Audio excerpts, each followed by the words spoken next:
புதுசாக ஒரு ஆள் கிளம்பி வந்திருக்காப்ல டெல்லியிலேருந்து இப்போ கிளம்புறாப்லையாம பேர் மலை அண்ணாமலைன்னு வச்சா பெரிய மலையா எல்லாருமே வந்து புயல் வருதுன்றாங்க வந்ததுக்கப்புறம் படுறா புயலாக அது வந்து புழுதியான்றது உங்களுக்கு தெரியும் கரெக்டுங்களா? பின்னாடி இன்னொரு பெரிய ஆதரவோட வராராமே சார், ரஜினி சாரோட ஆதரவோட, பிஜேபியின் ஆதரவோட வராப்புல தம்பி. 2-1 தானே சார், 2-1 தானே சார். அது ஒவ்வொரு வீட்லேயும் விஜய் சொன்னாரா நான் எல்லாரும் வீட்டுக்கும் நுழைஞ்சு தாண்டா கட்சி ஆரம்பிச்சேன்னு சொன்னாரா? ஒவ்வொரு வீட்லையும் அண்ணாமலைன்னு சொன்னால் என்ன சொல்லுவாங்க, எடு வழக்கமாக தண்டுவானுங்க. புரியுதா?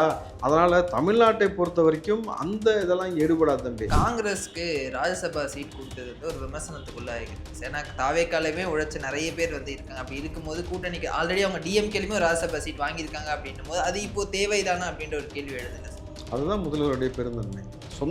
சொந்த கட்சியிலே இவ்வளோ பேர் இருக்கும் பொழுதும் ஒரு கூட்டணி கட்சிக்கு கொடுக்குறாருன்னும் பொழுது அவர் ஒரு விஷயத்தில் ரொம்ப தெளிவாக இருக்காருன்னு ஒரு விஷயம் பார்க்குறாரு. மக்கள் நலன் சார்ந்து சிந்திக்கிறான்னு ஒரு விஷயம். திமுகவினுடைய கூட்டணி கட்சிகள் இப்போ எல்லாருமே வந்து தாவேக்கா நோக்கி நகர்ந்துட்டாங்க. ஆல்மோஸ்ட் இன்னும் வந்து மதிமுக தேமுதிக மட்டும் தான் இருக்காங்க. அதில் வந்தாங்க, மதிமுக வந்தாங்க, முடிஞ்சு போச்சு. அக்கா பிரேமலதா மட்டும் தான் வந்து பேசிக்கிட்டு இருக்கிறாங்க தனியாக உட்காந்துட்டு.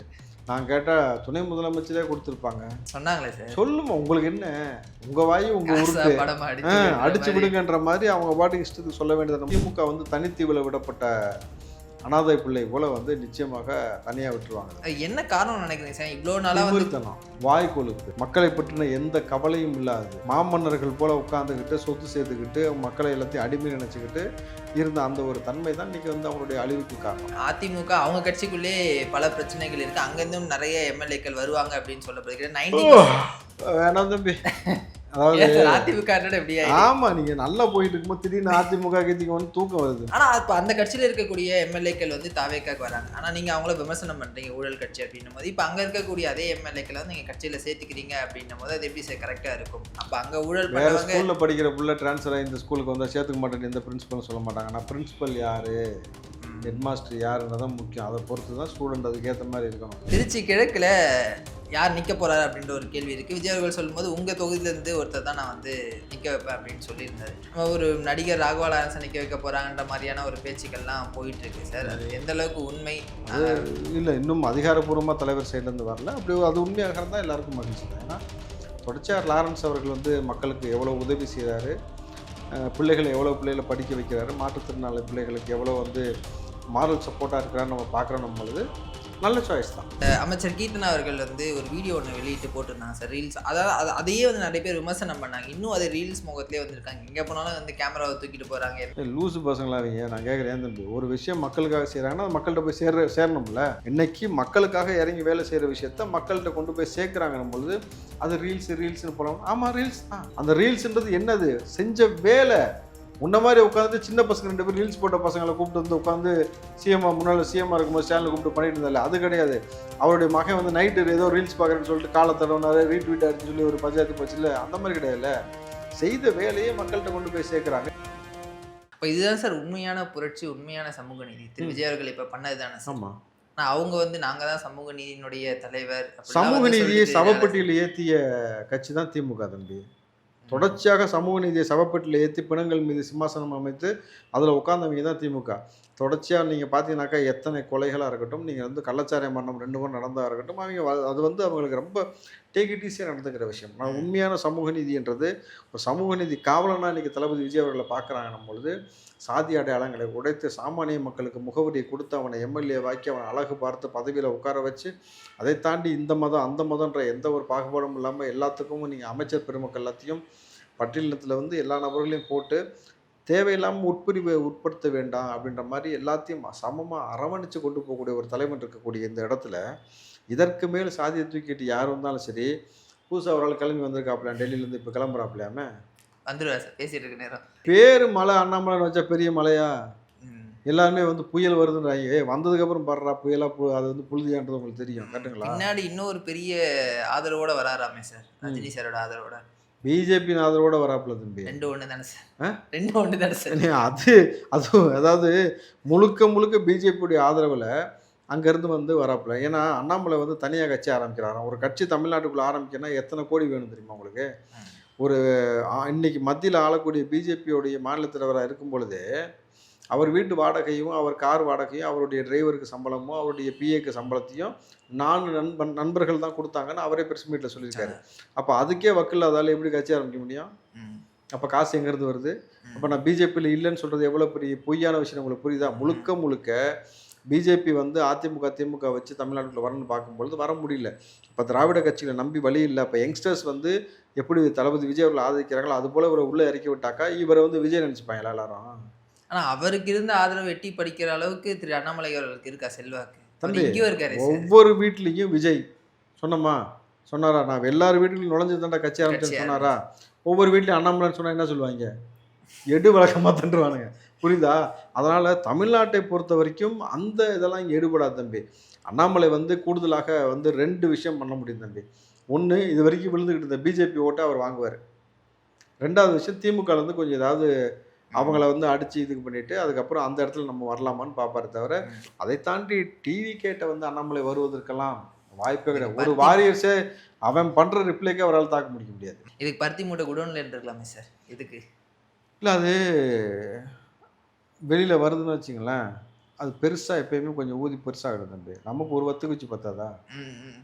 மீடியாக்களுமே அந்த ஹைப் கொடுத்துட்டே இருக்காங்களே சார். விஜய்க்கு எதிராக அண்ணாமலை தான் வந்து இதுக்கப்புறம் இருக்க போறாரு, அண்ணாமலை வர்சஸ் விஜய்ன்றது தான் அரசியல் களமாக மாற. அவங்களுக்கு ஒரு வருமானம் வேணாமா?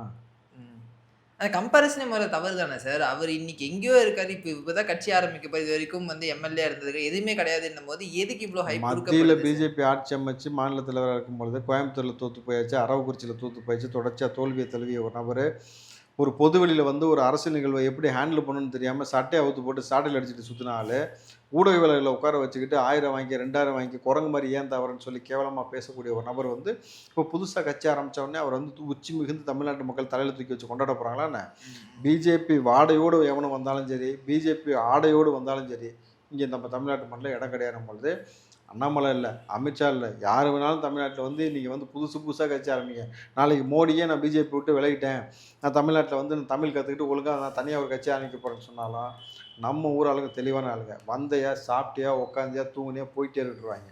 அண்ணாமலைக்கு அதான் நடக்கும். ஆனால் இப்போ ரஜினி சாரோட ரோல் என்ன சார் இருக்கு? ஏன்னா அவர் தான் ஆதரவு கொடுக்க போகிற ரஜினி ரசிகர் எல்லாம் அண்ணாமலைக்கு அவர்களுக்கு சப்போர்ட் பண்ண போகிறாங்க. விஜய் வீழ்த்துவதற்காக ரஜினி சாருடைய வியூகம் இப்படிலாம் வந்து செய்திகள். எனக்கு தெரிஞ்சு ரஜினி சார் வந்து அந்த மாதிரிலாம் சொல்ல மாட்டார், சொல்வதற்கான வாய்ப்பு இல்லை. அண்ணாமலை கட்சி ஆரம்பிச்சிருந்து ஒரு 2 நாள் 3 நாள் கழிச்சு அவரே ப்ரெஸ் மீட் கொடுப்பாரு.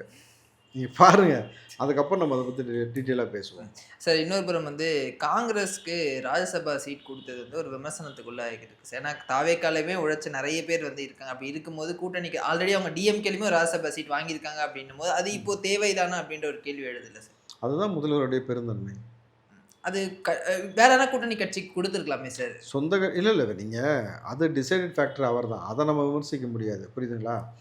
சொந்த கட்சியிலே இவ்வளோ பேர் இருக்கும் பொழுதும் ஒரு கூட்டணி கட்சிக்கு கொடுக்குறாருன்னும் பொழுது அவர் ஒரு விஷயத்தில் ரொம்ப தெளிவாக இருக்காருன்னு ஒரு விஷயம் பார்க்குறேன். மக்கள் நலன் சார்ந்து சிந்திக்கிறான்னு ஒரு விஷயம். 2 விஷயமா நம்ம பார்க்கணும். இதை ஒன்று என்னன்னாக்கா, எல்லா மாநிலங்களையும் பிஜேபி எப்படி வந்து கபலீகரம் செய்து அந்த ஒவ்வொரு ஸ்டேட்டையும் பார்க்கணும் பொழுது அப்போ அதை தடுக்கணுன்னாக்கா ரொம்ப ஸ்ட்ராங்காக வந்து காங்கிரஸ் வந்து வலுவோடு இருக்கணும். நாடாளுமன்றத்துலேயும் அந்த மாதிரி ஒரு எக்ஸ்ட்ரா ஒரு குரல் வந்து காங்கிரஸோடைய குரலாகவே இருக்கும்பொழுது இன்னும் கொஞ்சம் ஸ்ட்ராங்காக பிஜேபி அடிக்க முடியும் அப்படின்ற ஒன்றும். 2வது, இப்போ நீங்கள் அந்த மேகதாது அணை கட்டுறாங்க அப்படின்னும் பொழுது இந்த மாதிரி விஷயம் எல்லாமே வந்து ராகுல் அவர்களிடம் சொல்லி எப்படிலாம் நமக்கு தமிழ்நாட்டு மக்களுக்காக அந்த விவசாய மக்களுக்காக அது சார்ந்து செய்யணுமோ அதுக்கான வேலை செய்வதற்கான வேலையை பார்க்கணும். முழுக்க மக்கள் நலன் சார்ந்து, அதாவது எந்த ஒரு வெறுப்பும் இல்லாமல் ஒவ்வொரு கட்சியும் பார்த்தீங்கன்னாக்கா நல்லா வளரணும்னு தான் ஒவ்வொரு கட்சியும் நினச்சி ஆரம்பிப்பாங்க. ஆனால் திமுகவோடு இது வரைக்கும் போன கட்சிகள் அழிஞ்சது தான் வரலாறு. நீங்கள் காங்கிரஸ் இந்த அளவுக்கு அழிச்சது யாருன்னா திமுக தான். ஒவ்வொரு கட்சியும் விடுதலை சிறுத்தையிலேருந்து எல்லா கட்சியும் அழிச்சது திமுக தானும் பொழுது அந்த அழிவின் விளிம்பில் இருக்கக்கூடிய ஒவ்வொரு கட்சியையும் தூக்கி நிப்பாட்டி நான் இருக்கிறேன் நான் பார்த்துக்கிறேன்னு சொல்கிறது அந்த ஒரு பெரிய மனசு இருக்குல்ல, யாருக்கு வரும்? அது மாதிரி அந்த மேகதாது விவகாரம் அப்படின்னு வரும்போது முந்தைய ஆட்சியில் திரு ஸ்டாலின் அவர்கள் வந்து நேரடியாகவே காங்கிரஸ்கிட்ட பேசலாமே, அவங்க தான் கூட்டணியில் இருக்காங்க அப்படின்ற ஒரு பார்வை இருந்தது சார். இப்போது தாவேக்காக்கும் அதே தான் சார். காங்கிரஸ் அவங்க கூட்டணியில் இருக்காங்க அப்படின்னும் போது அவங்ககிட்ட பேசி தீர்த்துக்கலாமே அப்படின்ற ஒரு பார்வையும் இருக்குல்ல சார். கண்டிப்பாக செய்வாங்க தம்பி. இது வந்து காங்கிரஸ்கிட்ட பேசுவாங்க. பிரதமருக்கு ஒரு ஆள் இருக்கார்ல, ஒரு மனுஷன் வேஸ்ட்டாக உட்காரக்கூடாதுல்ல, அதனால் அவர்கிட்டையும் பேசுவாங்க. சட்டப்படி என்ன நம்ம அணுகுமுறை நடக்கணுமோ செய்வாங்க. ஒட்டுமொத்தமாக தமிழ்நாட்டு நலன் சார்ந்த விஷயங்களை செய்யும் போது அதே சமயத்தில் இன்னொரு பக்கம் இந்த பக்கம் நம்மளுடைய நீர் வளங்களை பாதுகாக்கிறது, நிலத்தடி நீரை இன்க்ரீஸ் பண்ணுறது, இங்கே இருக்கக்கூடிய கருவேல மரங்களை அகற்றக்கூடிய வேலை செய்வது, கிணறு வெட்டுவது, தூர் வாருவது, இது போன்ற நீரை சேகரிக்கக்கூடிய விஷயமாகட்டும். ஒவ்வொரு வீடு கட்டும்போது முந்தைய ஆட்சியில் ஜெயலலிதா அம்மையார் ஆட்சியில் எப்படி ரெயின் வாட்டர் ஹார்வெஸ்டிங் பண்ணுவாங்களோ அதுபோல் அந்த விஷயத்தை செய்யக்கூடிய எல்லாம் இம்ப்ளிமெண்ட் பண்ணும்பொழுது ஆட்டோமேட்டிக்காக நிலத்தடி நீர் அந்த நிலத்தடி நீர் மட்டத்தை அதிகப்படுத்தக்கூடிய அந்த வேலையை செய்யக்கூடிய வேலையும் சைமல்டேனியஸாக நிச்சயமாக செய்யணும். ஆனால் அங்கே கர்நாடகா ரொம்ப ஸ்ட்ராங்காக இருக்காங்களே சார், நாங்கள் அணை கட்டியே தீர்வோம் அப்படின்ட்டு. அது இந்த மாதிரி எவ்வளோ நாள் ஆச்சு அவங்க சொல்லிட்டு தான் நம்பியிருக்காங்க, செஞ்சிருவாங்கன்னு பார்த்துருவோம். ஏன்னா அது ரொம்ப காலமாக அவங்க சொல்லிட்டு தான் இருக்காங்க. அதனால திரு விஜய் அவர்கள் வந்ததுக்கு பிறகு அந்த மாற்றம் வருமா? ஏன்னா திமுக அரசு இப்படி சொல்லி தான் மக்கள் நம்ப வச்சுட்டு இருந்தாங்க. திரும்பவும் இந்த ஆட்சியிலும் அது தொடருதா அப்படின்னு. விவசாய நிலங்களை இனி சிப்காட்டுக்காகவோ பரந்தூருக்காகவோ விமான நிலையத்திற்காகவோ கையகப்படுத்தக்கூடிய வேலை தமிழ்நாட்டில் நடக்காது. அதே போல் விவசாயம் சார்ந்து இருக்கக்கூடிய இந்த மாதிரியான விஷயங்களையும் தளபதி ஒருபோதும் விட்டு கொடுக்க மாட்டார் பொழுது ஒரு முதலமைச்சராக தன்னுடைய கடமையை நிச்சயமாக செய்வார். திமுகவினுடைய கூட்டணி கட்சிகள் இப்போ எல்லாருமே தாவேக்கா நோக்கி நகர்ந்துட்டாங்க. ஆல்மோஸ்ட் இன்னும் மதிமுக தேமுதிக மட்டும்தான் இருக்காங்க. அதில் வந்தாங்க, மதிமுக வந்தாச்சு, முடிஞ்சு போச்சு. அக்கா பிரேமலதா மட்டும் தான் பேசிக்கிட்டு இருக்கிறாங்க தனியாக உட்காந்துட்டு. நான் கேட்டால் துணை முதலமைச்சரே கொடுத்துருப்பாங்க சொன்னாங்களே சார். சொல்லுமா, உங்களுக்கு என்ன, உங்கள் வாயு உங்கள் ஊருக்கு அடிச்சு விடுங்கன்ற மாதிரி அவங்க பாட்டுக்கு இஷ்டத்துக்கு சொல்ல வேண்டியது பொழுது அதுக்கெல்லாம் வாய்ப்பு கிடையாது. மற்றபடி திமுக தனித்தீவில் விடப்பட்ட அனாதை பிள்ளை போல நிச்சயமாக தனியாக விட்டுருவாங்க. என்ன காரணம் நினைக்கிறீங்க சார்? இவ்வளோ நாளாக வாய் கொழுப்பு, மக்களை பற்றின எந்த கவலையும் இல்லாது மாமன்னர்கள் போல உட்காந்துக்கிட்டு சொத்து சேர்த்துக்கிட்டு மக்களை எல்லாத்தையும் அடிமை நினச்சிக்கிட்டு இருந்த அந்த ஒரு தன்மை தான் இன்றைக்கி அவங்களுடைய அழிவுக்கு காரணம். அதே மாதிரி சார், விஜய் அவர்கள் எல்லாத்தையும் முன்னாடி ப்ரிடிக்ட் பண்ணியே சொல்கிறாரு இப்போ அப்படின்னு நிறைய பேர் ஆச்சரியமாக பார்க்குறாங்க. அவர் அம்பேத்கருடைய புத்தக வெளியீடு ஒன்று சொன்னார். நீங்கள் ஸ்ட்ராங்காக நடக்கக்கூடிய அந்த கூட்டணியே மக்கள் மைனஸ் ஆக்குவாங்க. இன்றைக்கி அது நடந்துருச்சு. திரு ஸ்டாலின் அவர்களும் உதயநிதி அவர்களும் பாஜக காலில் போய் விழுவார் அப்படின்னு சொன்னாலும் இப்போ அதை நோக்கி நகர்ந்துட்டு இருக்கு. எப்படி சார் முன்னாடி எல்லாம் ப்ரிடிக்ட் பண்ணுறாரு? எப்படி என்ன பவர் ஏதாவது? அவருக்கு அரசியல் தெரியாதுன்னு சொன்னாங்க. இல்லை, நான் தான் சொன்னேன்ல, அவர் 20 வருஷத்துக்கு முன்னாடியே அரசியலுக்குள்ளே வரணும்னு திட்டமிட்ட மனிதர். தொடர்ச்சியாக அரசியல் நூக்கன் காரணம் எல்லாத்தையும் வாட்ச் பண்ணுவார். இப்போ நாங்கள் பேசுகிறோம் செய்தி தொடர்பார், நாங்கள் பேசுறதையும் பார்ப்பார், திமுக சைடில் யார் பேசினாலும் பார்ப்பார், அதிமுக சைட்லையும் பேசுவார். ஒட்டுமொத்தமாக என்டையராக எல்லா பாலிடிக்ஸையும் பார்த்துட்டு மக்களுக்கு எது தேவையில்லைன்றதையும் பார்த்துட்டு ஒரு வியூகம் இருக்குல்ல, இதை செஞ்சால் அது கரெக்டாக ஒர்க் அவுட் ஆகணும். 20 வருஷமாக அரசியலுக்குள்ளே வரணுன்ற நினப்பு, மக்களுக்கு ஏதாவது உதவி செய்ய நினப்பு இருந்தாலும் எந்த இடத்துல எந்த நேரத்தில் வந்தால் நம்ம சக்ஸஸ் ஆகும் தெரிஞ்சு வந்தாரா, நின்ன ஜெயிச்சா ரிப்பீட்ன்ற மாதிரி இனிமேட்டு அதான் நடக்கணும் பொழுது இது ஒவ்வொருத்தையும் அவருடைய அரசியல் அனுபவமும் அந்த கணிப்பு தான். இன்ஸ்டாவில் ஒரு மீம் பார்த்தேன் சார். திருச்சியில் விஜய் அவர்கள் பேசினார், அரசியல் ரீதியாக தாவேக்காக்கும் திமுகவுக்கு தான் போட்டி அப்படின்ட்டு. ஒருத்தர் போட்டிருந்தா, இது இப்படி பேசி தானே ஸ்டாலின் அக்களை வீட்டில் உட்கார வச்சுட்டேன், இப்போ அடுத்தும் பேசுகிற அடுத்த ஸ்கெட்ச் யாருக்கு அப்படின்ற மாதிரிலாம் போட்டிருந்தாங்க. திரும்பவும் அவர் திமுகவுக்கு அந்த உரிய அங்கீகாரம் கொடுத்து எனக்கும் திமுகவுக்கும் தான் போட்டி, நாங்கள் 2 பேர் தான், வேற யாருக்கும் உங்கள் இடையில சேர்த்து உட்கார வைக்கதான். அதுக்கு தான் அவ்வளோதான். வேற தம்பி, இதுக்கு மேலே நீங்கள் பாருங்கள், நான் தான் சொல்கிறேன், ஒரு 2 மாதத்துக்குள்ள திமுகலேருந்து எத்தனை பேர் தாவேக்காவுக்கு வராங்கன்னு நீங்கள் பாருங்கள். அதுக்கப்புறம் இந்த கட்சி அலுவலப்பட்டு நிற்க போகிறதையும் நிச்சயமாக அவர்கள் செய்த தண்டனை, அதற்கான அவங்க போட்ட ஆட்டத்துக்கான தண்டனை நிச்சயமாக தளபதி விஜய் அவர்கள் கொடுப்பாரு. ஒரு பக்கம் திமுக என்ன, அதிமுக அவங்க கட்சிக்குள்ளே பல பிரச்சனைகள் இருக்குது, அங்கேருந்தும் நிறைய எம்எல்ஏக்கள் வருவாங்க அப்படின்னு சொல்லப்படுகிறது. 90 வேணாம் தம்பி, அதாவது அதிமுக எப்படி? ஆமாம், நீங்கள் நல்லா போயிட்டு இருக்கும்போது திடீர்னு அதிமுக கட்சிக்கு தூக்கம் வருது தம்பி. சார் அவங்களும் ஒரு கட்சி சார், கிட்டத்தட்ட 36 ஆண்டுகள் அப்படின்னு இருந்தாங்க. அவ்வளோதான், முடிஞ்சு போச்சு.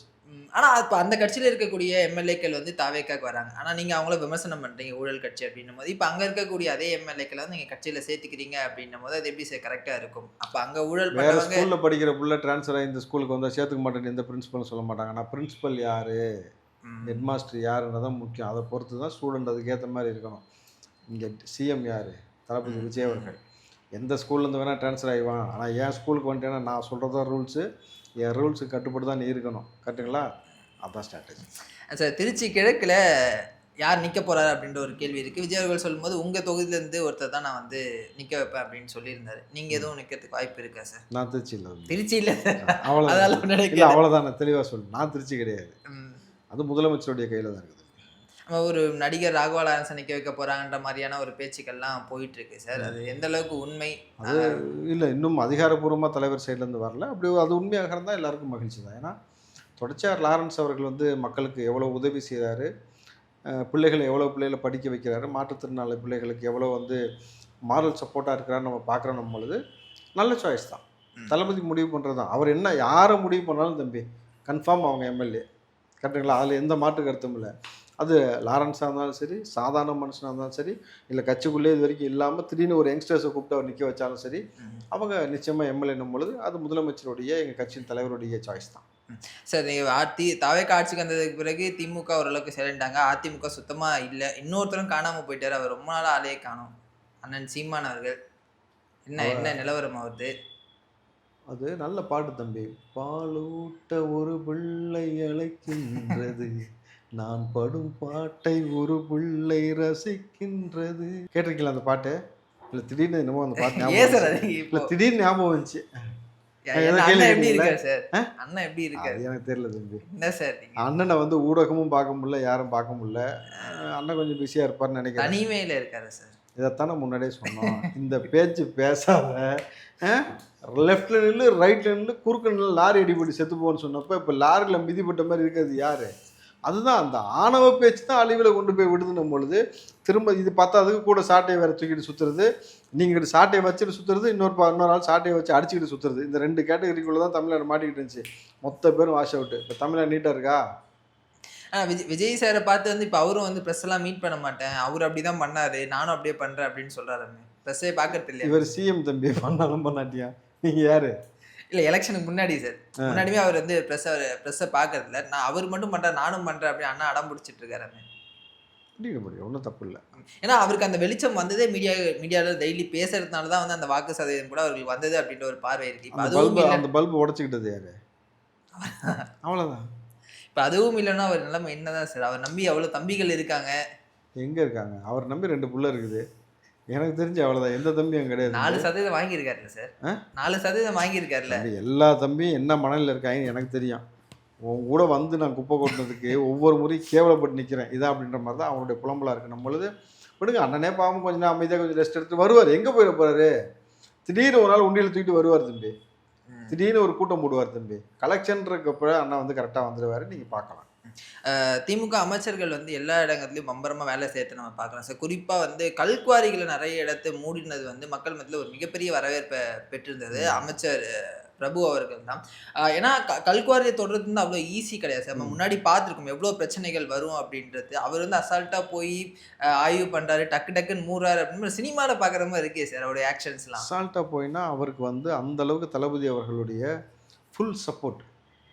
நீங்கள் என்ன வேணால் செய்யுங்க, நமக்கு மக்கள் நிம்மதியாக இருக்கணும், அரசாங்கத்திற்கு வர வேண்டிய பணம் அரசாங்கத்துக்கு வந்தால் தான் அந்த பணம் மக்களுக்கு நலனாக மக்கள் பணிக்காக போகுன்ற பொழுது நீங்கள் ஃபுல் ஃப்ளெஷ்டாக இறங்கி வேலை செய்யுங்கன்னு சொல்லிட்டாரு. அவர் பாட்டு இறங்கி வேலை செஞ்சுட்டு இருக்காரு. ஏன்னா நாங்கள் சும்மாவே தளபதி சொன்னால் வந்து வெறித்தனமாக வேலை செய்வோம். இன்றைக்கி அவர் சிஎம், உச்சபட்ச அதிகாரத்தில் இருக்காத போல வேலை செய்ய மாட்டோமா தம்பி? அப்போது யாராக இருந்தால் நமக்கு என்ன? ஆனால் ஒட்டுமொத்த திருட்டு போயிலும் திருடியே சம்பாரிச்சவங்களாம் கொஞ்சம் வயிற்றுச்சல்லையும் கொஞ்சம் வேதனையிலையும் இருக்கிறான்னு கேள்விப்பட்டேன். இருக்கு, அதுக்கு நான் ஒன்றும் பண்ண முடியாது. அதே மாதிரி இன்னொரு அதிரடியான அமைச்சர் வந்து ரமேஷ் அவர்கள் எல்லா கோயில்களையும் வந்து போய் விசிட் பண்ணுறாரு, பார்க்குற நிறைய கேள்விகள் கேட்குறேன். ஏன்னா அறநிலையத்துறையில் தான் பல்வேறு முறைகேடுகள் நடந்திருக்கு அப்படின்ற மாதிரி தகவல்கள் வருது. அதெல்லாம் கலெக்ட் பண்ணிட்டு இருக்காரா? டேட்டாஸ்லாம் கலெக்ட் ஆகிட்டு தான் பெரிய ஆப் ரெடியாக இருக்கா? அது ஆப்பா காப்பான்னு தெரியும் இனிமேல் தான் உங்களுக்கு. ஆமாம், அது வந்து நான் ஒரு இளம் அமைச்சர், நம்ம இதில் ஒரு 31 வயசு தான் தம்பிக்கு ஆகுது. நல்லா உத்வேகமாக செய்வார். இனி அடுத்தடுத்து அவருக்கு இன்புட்ஸ் கொடுக்கறதுக்கும் கட்சியில் வந்து மூத்த, இப்போ நீங்கள் ஆனந்த் சார்லேருந்து, நீங்கள் வந்து ஆதவர்ஜனா சார்லேருந்து நிர்மலனை தளபதி இருக்கிறாரு, கூட ஐஏஎஸ் அதிகாரிகள் இருக்காங்க. கிட்டத்தட்ட நீங்கள் பார்த்தீங்கன்னாக்கா சேகர் பாபு செய்த சேட்டைகள் என்ன அப்படின்றத எல்லாத்தையும் விசாரிக்க சொல்லி. அறநிலையத்துறையில் மட்டும்தானே சார்? அறநிலையத்துறையில் மட்டும்தானே சேட்டை? பர்சனலாக நம்ம எதுவும் போகிறதில்ல, யாரையுமே நம்ம பர்சனலாக, அது அவருடைய தனிப்பட்ட விஷயம், புரியுதுங்களா? அறநிலையத்துறையில் என்னென்ன வேலை பார்த்து வச்சுருக்கிறாரு அப்படின்ற விஷயத்தையும், அதே மாதிரி அந்த தூய்மை பணியாளர்கள் போராடும் பொழுது அதில் வந்து அவருடைய தலையீடும் கொஞ்சம் இருந்தது, அவர் அதில் கொஞ்சம் டாமினேஷன் பண்ணார், அது சம்மந்தமாக சில வழக்குகள்லாம் போயிட்டு இருக்கனால விசாரணை நடந்து கொண்டிருக்காது. அங்கே கூடிய சீக்கிரம் அண்ணனுக்கான பட்டம் கேடயம் கொடுத்துருவாங்க. அண்ட் அமைச்சர் கீர்த்தனா அவர்கள் வந்து ஒரு வீடியோ ஒன்று வெளியிட்டு போட்டிருந்தாங்க சார், ரீல்ஸ். அதாவது அதையே வந்து நிறைய பேர் விமர்சனம் பண்ணாங்க. இன்னும் அது ரீல்ஸ் முகத்திலே வந்துருக்காங்க. எங்கே போனாலும் வந்து கேமராவை தூக்கிட்டு போகிறாங்க, எந்த அமைச்சர்கள் ஆய்வுக்கு போனாலும் கேமராவை தூக்கிட்டு போகிறாங்க அப்படின்ற ஒரு விமர்சனமும் இருக்குல்ல சார்? லூஸு பசங்களாவீங்க. நான் கேட்குறேன், ஏன் தம்பி ஒரு விஷயம் மக்களுக்காக செய்கிறாங்கன்னா அது மக்கள்கிட்ட போய் சேரணும்ல. ஏன்னா உங்கள் ஆட்சியில் நீங்கள் எல்லா மீடியா சேனலில் கண்ட்ரோல் எடுப்பீங்க, நியூஸ் சேனலில் கண்ட்ரோல் எடுப்பீங்க, திடீர்னு இந்த நம்பர் தூக்கி அந்த நம்பரில் போடுவீங்க, லாஸ்ட்டில் உங்கள் வேலை பார்த்துக்கிட்டு இருப்பீங்க. இன்றைக்கி மக்களுக்காக இறங்கி வேலை செய்கிற விஷயத்த மக்கள்கிட்ட கொண்டு போய் சேர்க்குறாங்கன்னும் பொழுது அது ரீல்ஸுன்னு போகலாம். ஆமாம், ரீல்ஸ் தான். அந்த ரீல்ஸ்ன்றது என்னது? செஞ்ச வேலை. உன்ன மாதிரி உட்காந்துட்டு சின்ன பசங்க 2 பேர் ரீல்ஸ் போட்ட பசங்களை கூப்பிட்டு வந்து உட்காந்து முன்னாள் சிஎம்மா இருக்கும்போது ஸ்டாலினை கூப்பிட்டு பண்ணிட்டு இருந்தால, அது கிடையாது. அவருடைய மகன் வந்து நைட்டு ஏதோ ரீல்ஸ் பார்க்குறேன்னு சொல்லிட்டு காலை தடவினாரு, ரீட்வீட் ஆச்சுன்னு சொல்லி ஒரு பஞ்சாயத்து போச்சு இல்லை, அந்த மாதிரி கிடையாதுல்ல. செய்த வேலையே மக்கள்கிட்ட கொண்டு போய் சேர்க்குறாங்க. இன்றைக்கி டெக்னாலஜி வளர்ந்துருக்கு. இன்னும் சொல்ல போனீங்கன்னா எந்த ஆட்சியிலும் இல்லாத அளவுக்கு ஏஐக்குன்னு தனியாக ஒரு அமைச்சரை போட்டு இன்றைக்கி வந்து போட்டுக்கணும் பொழுது டெக்னாலஜியை யூஸ் பண்ணிக்கிறோம் தம்பி. உனக்கு வயிற்றுச்சல் வந்து நான் என்ன பண்ணுறது? நீ அதுக்கு நீ ஒழுங்காக உழைச்சிருக்கணும், பொழைச்சிருக்கணும். ஏன் சார் உங்கள்கிட்ட எல்லாமே இருக்குது, அதிகாரம் இருக்குது, பணம் இருக்குது அப்படின்னு கூட ஏன் மக்கள் இருக்குல்ல? அதுதான் காரணமா சார்? ஒரே காரணம் அதுதானா? மக்களை இலக்காரமாக நினச்சேன். நீ 5க்கும் 10க்கும் காசை கொடுத்தா வாங்கிட்டு உனக்கு கூணு கும்பிடு போட்டு உனக்கு ஓட்டு போட்டுருவான், அவனை சாதியிலையும் சாரத்தையும் கூட வச்சுட்டு நம்மளே கடைசி வரைக்கும் மண்ணை மாதிரி ஆளலாம் நினச்சிங்கல்ல, அதை உடைக்கிறதுக்கு எங்கள் அண்ணன் வந்தார்ல, அங்கே ஏற்பட்ட பிரச்சனை தான். அவர் நீங்கள் சொல்றதை பார்த்தா பல்வேறு அதிரடி நடவடிக்கைகள் இருக்கும் போலே சார் வரும் காலங்களில். தம்பி எக்ஸ்பெக்ட் அன்எக்ஸ்பெக்டட் மாதிரி. இன்னும் 1 மாதம் தான் இருக்குது தம்பி. 1 மாதம் கூட முழுசாகலை. எவ்வளவு சுவாரஸ்யமான சம்பவங்கள் இருக்குது. உங்களுக்கெல்லாம் ஊடகத்துக்கு எவ்வளோ வேலை இருக்குது தெரியுமா? தொடர்ச்சியா ரொம்ப பிஸியாகவே இருப்பீங்க. நீங்களும் பிஸியாக இருப்போம், நாமளும் பிஸியாக இருப்போம். வாங்க சேர்ந்து நல்ல ஒரு ஆட்சியை கொடுக்கக்கூடிய முதலமைச்சர் கீழே இருக்கிறோம். நல்ல விஷயங்களை மக்கள்கிட்ட கொண்டு போய் சேர்ப்போம். அதே மாதிரி அதிகாரியோட நியமனத்துலையுமே பல்வேறு விமர்சனங்கள் வந்து சார், குறிப்பாக அருண் அவர்களுடைய நியமனம். ஏன்னா கரூர் சம்பவம் போல் இங்கே திட்டமிட்டார் அப்படின்னு ஆதவ அர்ஜுனாவே வந்து விமர்சனம் பண்ணியிருந்தார். அப்படி இருக்கும்போது திரும்ப அதே அதிகாரிக்கு பதவி அப்படின்னும் போது ஒரு விமர்சனம் எழுதலை. CM choice. நான் என்ன சொன்னேன்?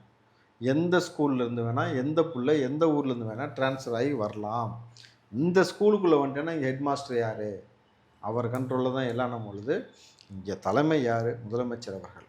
அவருக்கு ஒரு அதிகாரியை போகிறாருனாக்கா நிச்சயமாக அந்த அதிகாரி எப்படி வேலை வாங்கணும், என்ன செய்கிறான்றதை கண்காணிக்கக்கூடிய எல்லா வேலையும் அவர் பார்த்துப்பார். நீங்கள் எந்த கவலையும் பட வேணாம். கண்டிப்பாக சார். அடுத்த நிகழ்ச்சியில் தொடர்ந்து பேசணும் சார். தகவலுக்கு ரொம்ப நன்றி சார். நன்றி.